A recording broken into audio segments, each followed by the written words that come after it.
ఈ మధ్య సోషల్ మీడియాలో బాగా సర్క్యులేట్ అవుతున్న న్యూస్ టాటా హాస్పిటల్ వాళ్ళు తయారు చేసిన 100 రూపీస్ టాబ్లెట్ వేసుకుంటే క్యాన్సర్ నయం అవుతుంది అని. అయితే ఈ ఎక్స్పెరిమెంట్ అనేది ఎలుకల్లో అయింది. ఇందులో ఏం తెలియంది అంటే కీమో ఇంకా రేడియేషన్ ఇచ్చినప్పుడు చనిపోయిన క్యాన్సర్ కణాలు సల్ఫరీ క్రోమాటిన్ పార్టికల్స్ అనేవి బ్లడ్లో రిలీజ్ చేస్తాయి. వీటిని హెల్దీ సెల్స్ తీసుకున్నప్పుడు అందులో జన్యుపరమైన మార్పులు జరిగి క్యాన్సర్ కణాలు కొత్తగా పుట్టుకొచ్చే అవకాశాలు ఉన్నాయన్నమాట. అయితే దీన్ని ఆపటానికి వాళ్ళు రిసర్వట్రాల్ ఇంకా కాపర్ కాంబినేషన్తో ఒక మందు ఇచ్చినప్పుడు ఈ సల్ఫరీ క్రోమాటిన్ పార్టికల్స్ అనేవి అదుపులో ఉండటం వలన క్యాన్సర్ ట్రీట్మెంట్ యొక్క సైడ్ ఎఫెక్ట్స్ 50% పైగా తగ్గాయి. అలాగే క్యాన్సర్ వచ్చే అవకాశాలు 30% పైగా తగ్గాయి అన్నమాట. అయితే ఇది ఎలుకల్లో చేసిన ప్రయోగమే.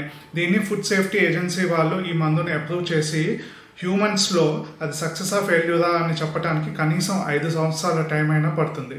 ఈ లోపల తొందరపడి ఈ సోషల్ మీడియాలో వస్తున్న న్యూస్ని నమ్మి అసలు ట్రీట్మెంట్ని తీసుకోకుండా కేవలం ఇలాంటి టాబ్లెట్స్ తీసుకోవటం వలన దాని సేఫ్టీ ఏంటో ఎఫికసీ ఏంటో మనకు తెలియదు. బాడీలో కాపర్ టాక్సిసిటీ ఎక్కువయ్యి దానివల్ల వచ్చే సైడ్ ఎఫెక్ట్స్ ఏంటో మనకి తెలియదు.